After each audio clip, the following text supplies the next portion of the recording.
What's up, all you samurai assassins? Fat Samurai Guy here with special guest on the movie Dojo. Today is Lady Fat Blood, and today we are going to review 11 Blocks.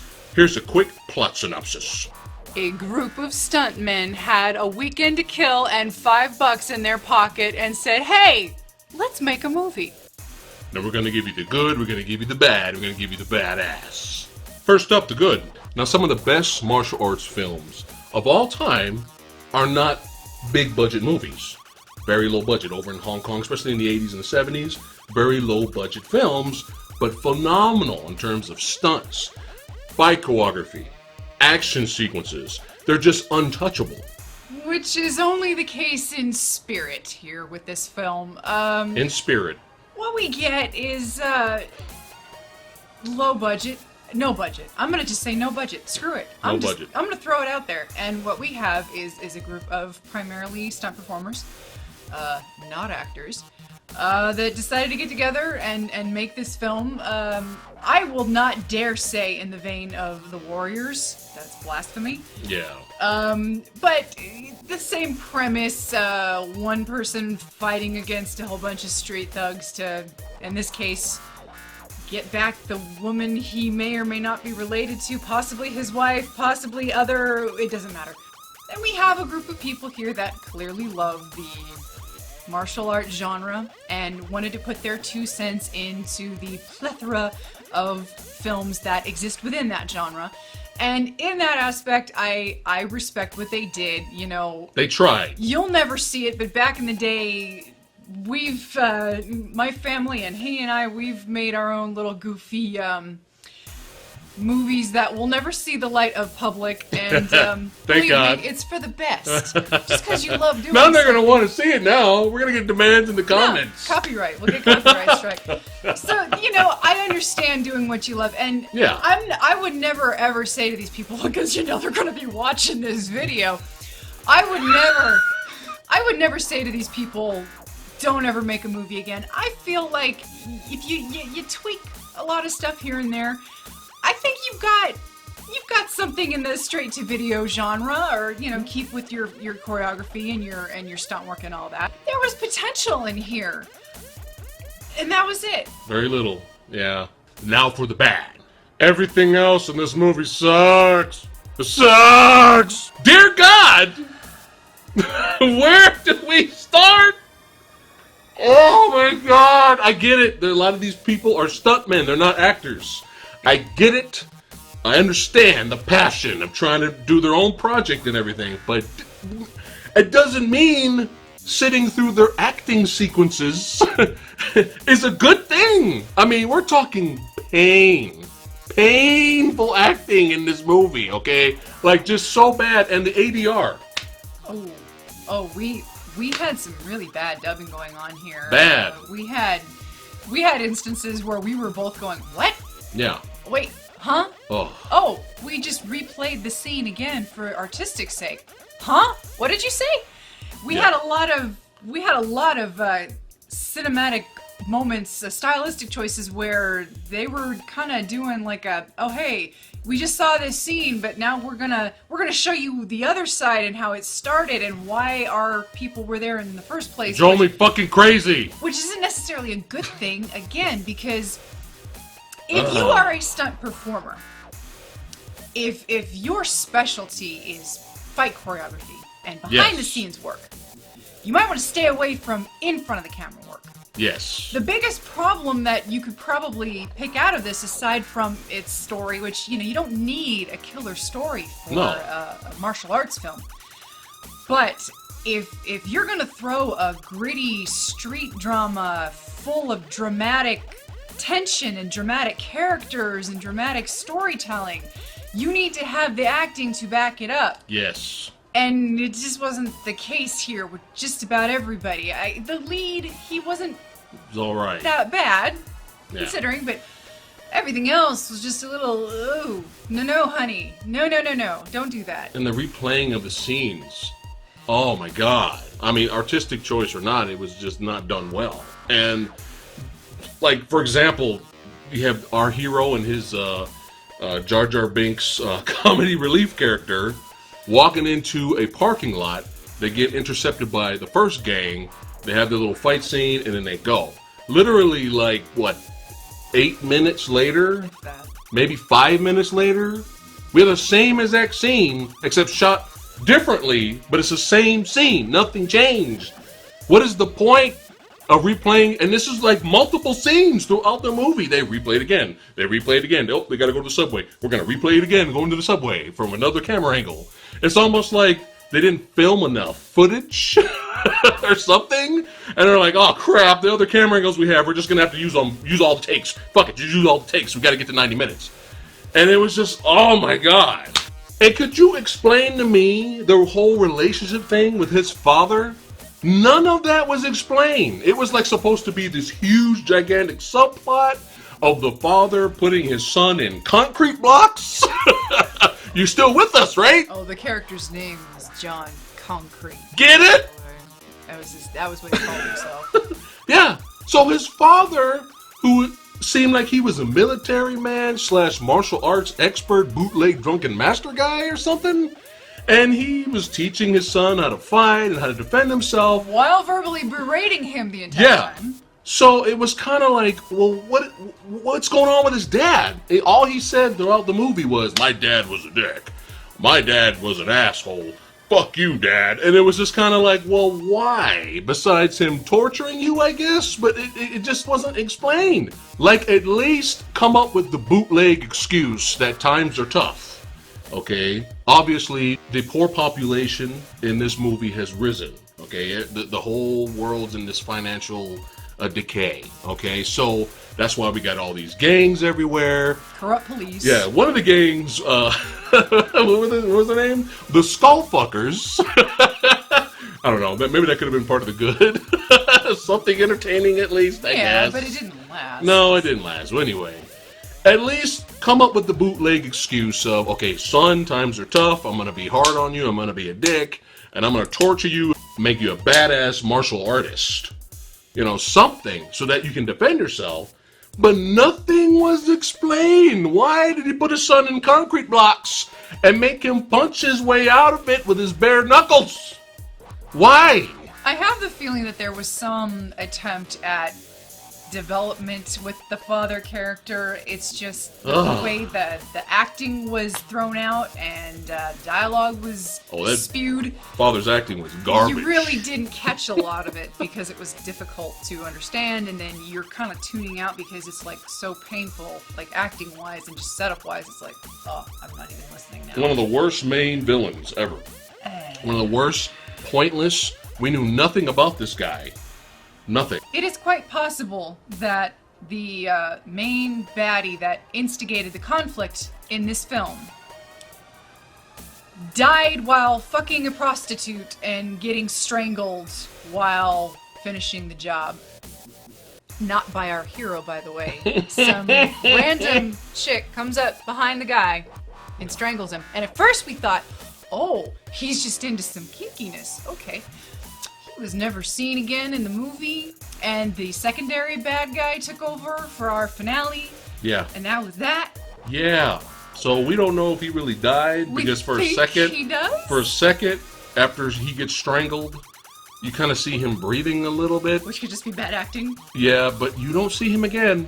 This was the guy that instigated kidnapping the woman he cared about. Whoever she was, to our main character. Yeah. And that's how he dies. Really? We're assuming? That's what it seemed. Now, we have seen hundreds of really entertaining, great martial arts movies that didn't necessarily have good acting, that didn't have big budgets, that didn't really have the greatest plots. But what's left? Fight sequences. Badass, cool fight sequences. And when you have that, there's your level of entertainment, and it can save your film. So let's forgive everything we just bitched about just now. Let's forget about all that. What is left? Fight sequences. Does this movie at least deliver on that? No! Now, all the fights from beginning all the way up to kind of the end were just generic and just bad, bland. There was nothing great about these fight sequences. And think about this, how cool this movie could have been about it. Fighting all these gangs after gangs after gangs. I mean, this could have been a freaking badass Warriors-inspired meets Purge Anarchy meets District B13 shit. I mean, parkour mixed with really good fight choreography and stunts. I mean, this movie really could have been saved by its fight scenes, and it was just bland and boring. And the worst of all, the camera work was shit. It is the greatest sin you can commit in a martial arts based film where you are showcasing what you can do in your fighting ability and your choreography. And I suspect that everybody who participated in a fight in this film is completely competent in what they do. Yes. There was movement. There was competent movement. You could tell they know martial arts. But the cameraman was apparently drunk and on acid when he filmed the entirety of this film. And basically what you end up with just is a jumbled, ugly mess, and any movement, any stage presence that these fights might have had was completely destroyed by really not so pretty camera work. Hi!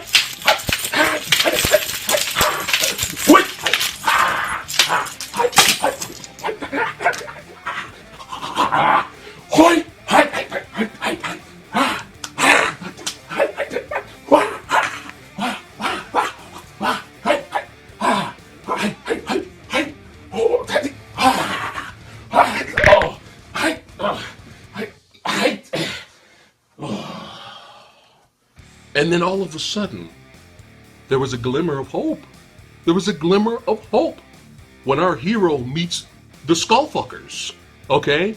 I don't know, did somebody else come in and film this sequence or something? But you can actually see everything, and you see our hero come into shot. It was actually lit very well. You can actually see it wasn't too dark. And we have our Skullfucker team kind of slowly creeping up. And the first thing I thought of was the amazing fight sequence with the hammer, the one-take shot in Oldboy. Yeah, somebody decided to rent a track and a camera that could actually sit still for the day. And somebody came in and had the idea of, hey, let's actually show the audience our fights. Awesome! Except the editor, who also apparently needs to be fired, decided to cut in these god-awful, pointless scenes of other nonsense that was going on that could easily have been shown after the fight. Oh, but no, we've only got one good-looking fight to show you guys, but we're gonna cut it out, just cut it to bits with all this bullshit. Yes, thank you. That's what we wanted to see, because, you know, when you got a good-looking fight, you want to jack it up American style with intercutting of other nonsense. Stop me anytime you want, babe, because I'm just gonna keep going. And you can tell when you watch that fight that fight was filmed to be one take. You can tell the way the movement was, the way the guys creeped up on our hero, the way he defended himself. You could tell that's what they were going for. And all of a sudden, I was all excited, and I was like, oh, okay, all right, let's see what happens here, right? And all of a sudden, we're going to cut to some strip club. What? What are you doing? Why? And now for the badass? I'm trying here, okay, but I would have to say, I'm reaching, but I would have to say the fight sequence in the basketball court when a hero picks up a knife and starts defending himself against one of the gangs, the fight choreography actually picked up. It was actually not bad.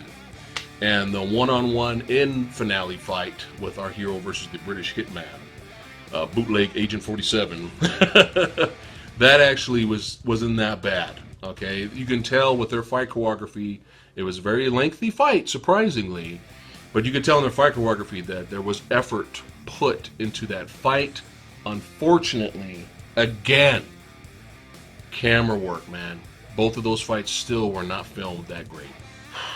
Bottom line is, I admire anybody who can get together with a group of workmates, whatever these people are to each other, and make a movie. Did they make a movie? Yes, they made a movie. Was it great? No. Was there potential? I Yes. feel there was. Yes. But I'll tell you this, there was more genuine effort and legitimate caring of what they were doing than you will find in any asylum film. You will find in any made-for sci-fi movie that's just a cash-in of what's popular right now. So I applaud these guys for taking their craft and doing what they love to do. If I could throw in my 2 cents, because you know it means so much to the world, I would say tone it down with trying to make a big dramatic piece with acting showcases, because unless you can actually hire some legit actors, don't do it. Keep it simple. If you can't do it, don't do it. Get some better camera work going. Yeah. I want to see what you guys can do. I feel like you guys probably got some parkour going on in there. You had a lot of interesting concepts with the whole street gangs and teaming up. Not teaming up. I wouldn't have minded seeing that. Joining forces to fight other people, you know, working your way through. You had a good idea. Just the execution was a little... If you want to watch this to support the little guy that made a really valiant effort in doing what they enjoy doing, it's on Netflix. You know, it's free. It's not going to cost you anything. You might want to skip ahead to some of the parts here and there, just to see the action if you want. I don't recommend it for the story or the acting. I don't hate the film. I really feel that they put their heart into this, and again, it has a soul, which is a lot more than you can say for any Michael Bay film that you're going to see. You're being very nice. Because they tried. Yes. They tried. But they need to know But where they failed, though. We but can't be that forgiving. our rating still stands. Yes. So we give 11 blocks 1.5 out of 5 ninja stars. All right, that's it for today's episode of The Movie Dojo. If you have seen 11 blocks, we feel very sorry for you. But if you have, let us know in the comments below what you thought of it. And if you enjoyed this video, hit that like, share, and subscribe button. And I'll see you next week with my review of The Tournament. See you next time. A group of stuntmen had a weekend to kill and $5 in their pocket and said, "Hey, let's make a movie."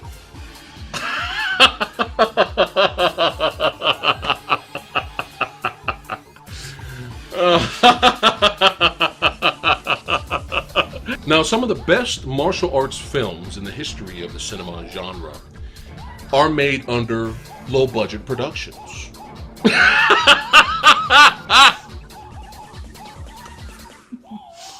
Sounds like a hip-hop rap group. Low-budget productions. Know what I'm saying? In the cinema genre. This was the guy that instigated kidnapping the woman he cared about. Whoever she was, to our main character. Yeah. And he gets David Carradine. No. Outtake. No, we can't. Why? It's outtake!